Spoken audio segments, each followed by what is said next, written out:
췌장암 말기 증상. 췌장처럼 위치가 깊숙이 들어가 있는 장기는 직접적인 수술이 어려운 편에 속합니다. 이는 음식 소화를 위한 효소를 생성하는 기능뿐만 아니라 혈당 조절에 필요한 호르몬을 만들기까지 하는데요.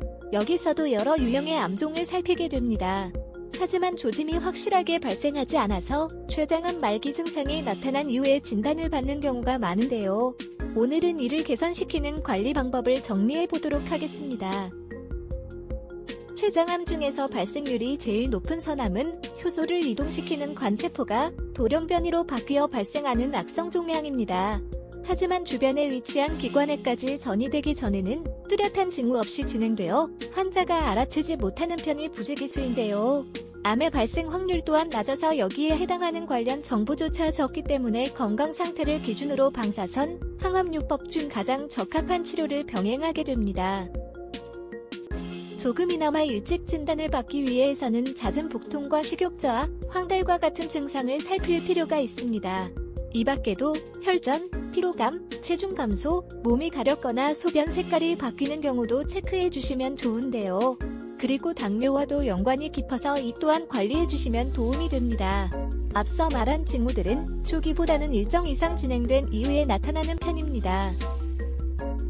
췌장암이 발생하는 이유는 아직까지 알려진 바가 없어서 영양 불균형을 이루는 잦은 육류 섭취나 그 외 고지방식을 절제하고 채소, 과일, 곡물 등을 골고루 섭취해서 풍부한 영양소를 얻도록 해야 합니다. 그리고 흡연, 비만, 만성염증에 주의하여 금연, 금주, 체중 조절 등을 실천해 주시면 좋습니다. 특히 노년기의 나이에 접어들면 암 유발 위험도가 높아지므로 늦지 않게 살펴주셔야 합니다. 말기에 이르러서 가장 흔하게 유발되는 증상이 명치 통증인데요. 이 밖에도 넓은 복부 범위 중 상하 좌우를 가리지 않고 여러 부위에서 통증이 나타날 가능성이 있습니다. 악성 종양의 영향에 따라 눕지 못할 만큼 심한 통증이 일어나기도 합니다. 그러니 암의 진행 정도에 따라서 극심한 정도도 점차적으로 심해지기 때문에 자연적으로 나아지지 않는 증세라면 반드시 체크해 주시기 바랍니다. 췌장 기능 악화는 몸에 필요한 소화액과 호르몬 분비를 억제하게 만드는데요. 그래서 많은 소화액이 사용되는 육류식품은 피해서 식사를 해야 합니다. 반면 섭취가 용이한 음식을 다양하게 접하여 인체의 영양성분이 부족하지 않도록 해주어야 합니다. 대표적으로 비타민 A와 식이섬유가 풍부한 고구마는 혈당 지수를 낮춰주는 기능이 있는 식품입니다. 그래서 식사나 간식으로 적당한 양에 맞춰 꾸준히 섭취해주시면 도움이 되는데요. 여기에 시금치도 암 예방 및 발생 위험을 낮추는 좋은 음식에 속합니다. 이 밖에 마늘에는 플라보노이드, 아르기닌 등의 성분이 많이 들어있는데요.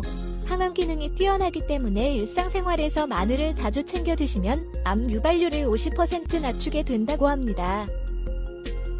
또한 십자화과 채소에 속하는 브로콜리에도 루테올린, 아피제닌, 플라보노이드 등의 요소들이 풍부해서 식이요법으로 구성해서 섭취하면 좋은데요. 이렇게 췌장암 말기 증상 개선과 완화에 적합한 좋은 음식들이 다양하게 있으니 여러가지 식품들을 잊지 말고 꼭 챙겨 드셨으면 합니다.